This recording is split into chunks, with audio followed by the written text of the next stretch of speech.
Bismillahirrahmanirrahim. Assalamu alaikum students. Today we are going to start the next system of human body, that is human circulatory system. और इसमें हम जो component discuss करेंगे वो है blood. Human circulatory system is a system of blood vessels which circulates blood and the heart acts as pump. यानी कि circulatory system के 3 main parts हैं, blood vessels, blood और heart. ठीक है जी. और ये सब मिलके कर क्या रहे हैं? They are responsible for the process of transport. क्या ट्रांसपोर्ट कर रहे हैं? जैसे डाइजेस्टिव सिस्टम से न्यूट्रिएंट्स लेते हैं, उनको बॉडी की हर सेल तक पहुंचाते हैं. गैसेस को मूव करते हैं. कैसे? अभी हमने ये रेस्पिरेशन में पढ़ा था कि ऑक्सीजन लेंगे लंग्स से और बॉडी के हर सेल को देंगे, बॉडी के हर सेल से लेंगे कार्बन डाइऑक्साइड और लंग्स को प्रोवाइड करेंगे और एल्वुलाई के ज़रिए एक्सचेंज ऑफ गैसेज होगा. Then waste are also produce जो बॉडी से रिमूव करने हैं, और उसमें जो इम्पॉर्टेंट रोल है वो एक्सक्रीटरी सिस्टम का है. Kidneys are mainly responsible for the removal of waste. लेकिन हर चीज़ तब तक, मतलब न्यूट्रिएंट्स, डाइजेस्टिव सिस्टम खुद न्यूट्रिएंट्स का कुछ नहीं कर सकता. गैसेस एक्सचेंज करके आगे काम लंग्स खुद पूरा नहीं कर सकता. किडनी अपना काम अकेले पूरा नहीं कर सकता. सारे सिस्टम जो काम कर रहे हैं वो डिपेंड कर रहे हैं on the transport by the circulatory system. So today we are going to discuss the component of blood. ठीक है जी. ब्लड जो है आम हालात में रेड कलर का फ्लूइड, आपको पता है. आपको कभी कट लग जाए तो ब्लड आपने देखा है, या बड़ी ईद पे कुर्बानी वगैरह के मौके पे देखा होगा आपने ब्लड. वैसे पूरा ब्लड रेड नज़र आ रहा होता है, लेकिन अगर ब्लड को टेस्ट ट्यूब में डाल के और उसके अंदर ख़ास केमिकल डाल के उसको सेंट्रीफ्यूज किया जाए तो इसके हिस्से अलग अलग हो जाते हैं. कंपोनेंट्स का क्या मतलब होता है? इसके हिस्से. अब जो हिस्सा सबसे ऊपर आ जाता है वो हल्का होता है, उसका नाम है प्लाज्मा. ठीक है. अगर देखा जाए परसेंटेज के लिहाज से तो पूरे ब्लड में से जो 55% है वो प्लाज्मा है, और बाकी कितना रह गया? 45%. जो बाकी 45% है वो है ब्लड सेल्स.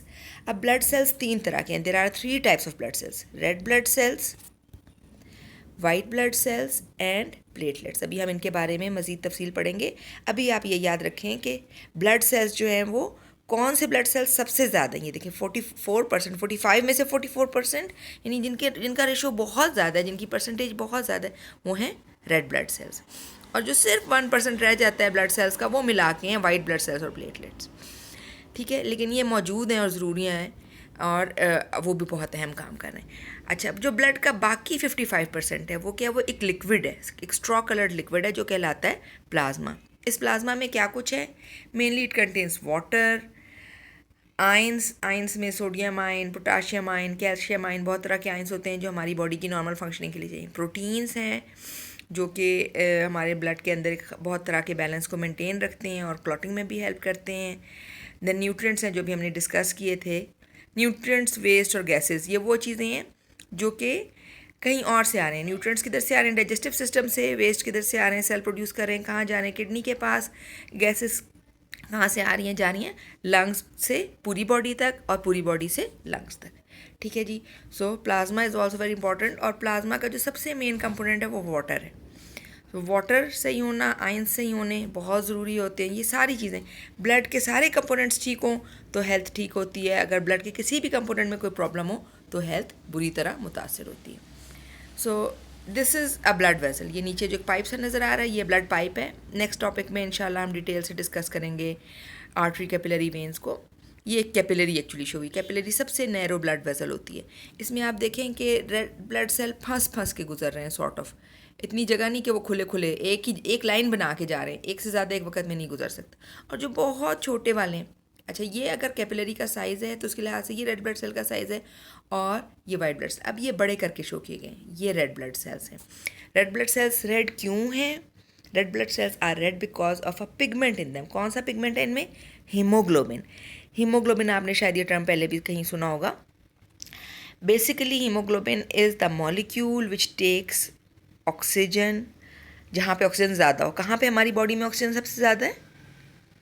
जी, हमारे लंग्स में, हमारे एल्वुलाई में. सो वहाँ से रेड ब्लड सेल्स का हीमोग्लोबिन ऑक्सीजन ले लेता है, और हर सेल जहाँ ऑक्सीजन कम होता है हमारी बॉडी के बाकी हिस्सों में, वहाँ ये ऑक्सीजन दे देता है. सो ऑक्सीजन ट्रांसपोर्ट में जो मेन रोल है वो हीमोग्लोबिन का. और हीमोग्लोबिन के पैकेट को क्या कहते हैं? Red blood cell. Red blood cells are the packets of haemoglobin. इनकी शेप देखें कैसी, गोल गुब्बारे की तरह नहीं है ये, बल्कि फ्लैट है, डिस्क की तरह है, और थोड़े से उसमें डिप्रेशन है, ये देखें इधर भी डिप्रेशन है, दोनों साइड पे इसके थोड़ा सा डिप्रेशन होता है। ये जो शेप होती है इसकी flat disc shape with depression on both sides, it helps, इसमें ज़्यादा से ज़्यादा एक्सचेंज ऑफ गैसेज हो सकता है, ठीक है जी। So this shape of red blood cells is helpful in the exchange of gas. अब इसके मुकाबले में अगर रेड ब्लड सेल का ये साइज़ है, वैसे तो बहुत छोटे होते हैं, माइक्रोस्कोप के अंदर ही नज़र आते हैं, लेकिन ये कंपैरिजन साइज़ है, तो प्लेटलेट्स इतने से होते हैं, बहुत छोटे। एक्चुअली प्लेटलेट्स कोई सेल ही नहीं होते, सेल के टुकड़े होते हैं, these are the pieces of cells, और इनका इंपॉर्टेंट रोल होता है क्लॉटिंग में। पिछले स्लाइड पे मैंने प्रोटीन्स में भी बात की थी क्लॉटिंग। क्लॉटिंग क्या होती है? जब अगर हमारा कहीं से कट लग जाता है तो ब्लड वेजल्स भी कट हो जाती है। जब ब्लड वेजल्स कट होती हैं तो ब्लड बाहर निकलना शुरू हो जाता है डैमेज होकर। अब उसको रोकना ज़रूरी है, वरना खुदा ना खास्ता छोटे से कट से ही 2-3 दिन में सारा ब्लड निकल जाए। तो वो जो आपने देखा होगा, आपको कोई भी कट लगता है तो वो थोड़ी देर में वहाँ पे जम जाता है खून, और फिर वो वहाँ पे ज़ख़म हील, दर्द होता है, ठीक है, हम उसको दवाई से साफ़ भी करते हैं, पट्टी भी लगा के रखते हैं, लेकिन 2-3 दिन में वो खुद ही ठीक होता है, हम उसको ठीक नहीं करते। हाँ, बड़ा कट हो तो फिर उसको टाँके लगवाने पड़ते हैं, स्टिचेस। बट बेसिकली जो नॉर्मल क्लॉटिंग है वो प्लेटलेट्स और कुछ क्लॉटिंग प्रोटीन्स होती हैं जिनके ज़रिए होती है। अगर खुदा ना खास्ता ऐसा ना हो, कुछ बीमारी में ऐसा होता है, तो वो बहुत डेंजरस सिचुएशन होती है, हीमोफीलिया उसे कहते हैं। अच्छा, अब ये जो बड़ा सा सेल नज़र आ रहा है, ये क्या है? White blood cell. White blood cell देखें, अब ये कंपैरिजन कि रेड ब्लड सेल से काफ़ी बड़े होते हैं वाइट ब्लड सेल। अब ये वाइट ब्लड सेल इतना बड़ा, इसमें से कैसे गुजरेगा इस पाइप में से? क्योंकि ये दब जाता है। ये देखें यहाँ पे ये प्रेस होके जा रहा है, ये वाला वाइट ब्लड सेल यहाँ प्रेस होके जा रहा है, और ये इसके बीच में क्या गोले गोले से, ये इसका न्यूक्लियस है। आप जो 6th में सेल पढ़ा था उसका न्यूक्लियस यूँ सिंपल गोल सा था, लेकिन वाइट ब्लड सेल के न्यूक्लियस जो है वो सिंपल गोल से नहीं होते, उनकी शेप डिफरेंट होती है। अब ये नेक्स्ट जो डायग्राम है ये शो कर रही है, ये क्या है? ये पाइप क्या है? सोचें, छोटा पाइप है, बड़ा पाइप है। अगले टॉपिक में हम फिर ये बातें करेंगे। ये कोई बड़ा पाइप है, ठीक है, जिसमें से एक वक्त में ज़्यादा ब्लड गुजर रहा है। पिछला जो पाइप हमने देखा था वो छोटा था, पतला जो सबसे छोटा पाइप होता है वो कैपिलरी होता है। ये बड़ा पाइप है, इसके नाम हम नेक्स्ट लेक्चर में डिस्कस करेंगे। ओके, तो इसमें आप देखें कि ये पानी पानी सा कुछ जा रहा है। ये पानी पानी सा क्या है? स्ट्रॉ कलर्ड लिक्विड, ये है प्लाज्मा। और ये क्या तैर रहे हैं? डिस्क सी रेड कलर की, जी ये हैं रेड ब्लड सेल। और ये टोटे टोटे से ऐसे क्या जा रहे हैं? ये क्या है? प्लेटलेट्स। और ये क्या नज़र आ रहे हैं? डिफरेंट शेप्स के और डिफरेंट प्रॉपर्टीज़ के। एक्चुअली रेड ब्लड सेल की कोई टाइप नहीं होती हमारी बॉडी में, रेड ब्लड सेल एक ही तरह के होते हैं। प्लेटलेट्स की भी फर्दर कोई टाइप नहीं होती, लेकिन वाइट ब्लड सेल्स की बहुत सारी टाइप्स होती हैं। ये देखें, ये जो डिफरेंट, किसी का न्यूक्लियस ये राउंड नज़र आ रहा है, किसी का हॉर्स शू शेप नज़र आ रहा है, किसी का यू की तरह नज़र आ रहा है, किसी का 3 हिस्सों में बटा हुआ है, ठीक है जी। अच्छा, एक बात और, रेड ब्लड सेल तो होते ही रेड हैं, लेकिन वाइट ब्लड सेल वाइट नहीं होते। White blood cell actually transparent होते हैं, लेकिन जब उनको माइक्रोस्कोप में देखा जाता है तो नीचे से लाइट पड़ रही होती है तो यूँ लगता है कि वो वाइट हैं। सो बेसिकली अगर कभी इनके हक़ में, मतलब इनके इख्तियार में होता, तो ये कहते हैं हमारा नाम वाइट ब्लड सेल ना रखो, हमारा नाम रखो ट्रांसपेरेंट ब्लड सेल। लेकिन अब क्योंकि वाइट ब्लड सेल रखा गया है तो इनको इसी नाम से हम पुकारेंगे, ठीक है जी। So this is the way blood is flowing in the blood vessels. अच्छा, ये अब आपकी बुक का एक टेबल है जो कि red blood cells, white platelets और वाइट ब्लड सेल्स को कंपेयर कर रहे हैं। फॉर्म हमने देख भी ली है, ये डिस्क शेप है with depression on each side, contain red haemoglobin. और प्लेटलेट्स की फॉर्म क्या है? इरेगुलर शेप है, स्मॉल पीसेस हैं सेल के, पूरा सेल नहीं है, सेल के टोटे हैं। और वाइट ब्लड सेल के हैं, डिफरेंट टाइप्स के हैं, डिफरेंट साइजेस के हैं, डिफरेंट शेप्स के हैं। फंक्शन क्या है? रेड ब्लड सेल के फंक्शन को हमने डिस्कस कर लिया कि ये कैरी करते हैं oxygen from lungs to rest of the body. और प्लेटलेट्स क्या है? इसका भी फंक्शन हमने डिस्कस कर लिया, they stop bleeding by forming clots. White blood cell रहते हैं जी, वाइट ब्लड सेल बहुत इंपॉर्टेंट है। ये क्या है? ये हमारी बॉडी की फ़ौज है। अगर हम देखेंगे ये मुख्तलिफ फ़ौजी हैं, ठीक है जी। वाइट ब्लड सेल्स क्या हैं? गार्डियन एंजल्स हैं, हमारे प्रोटेक्टर्स हैं, हमें बचा के रखते हैं। किस चीज़ से बचा के रखते हैं? कौन आ जाता है हमारे ब्लड में जिसको बचाना ज़रूरत है? जी, वायरस, बैक्टीरिया, फंजाई, पैरासाइट्स, बहुत तरह के दुश्मन जो हमारी बॉडी में घुसते चले जाते हैं मुख्तलिफ ज़रिए से। कोई नाक से घुस रहे हैं, कोई मुंह से घुस रहे हैं, कोई स्किन से घुस रहे हैं, कोई मच्छर काट रहा है उससे घुस रहे हैं, ठीक है। तो ये जितनी भी दुश्मन घुस जाते हैं हमारी बॉडी में, उनके साथ जंग करते हैं।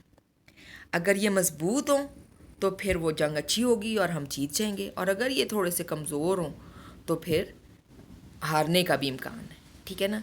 सो इम्यून सिस्टम, अभी आजकल ये जो इम्यून सिस्टम है ये क्या है? ये बॉडी का डिफेंस मैकेनिज्म है, बॉडी की फ़ौज को कहते हैं इम्यून सिस्टम। ये इसके फ़ौजी हैं।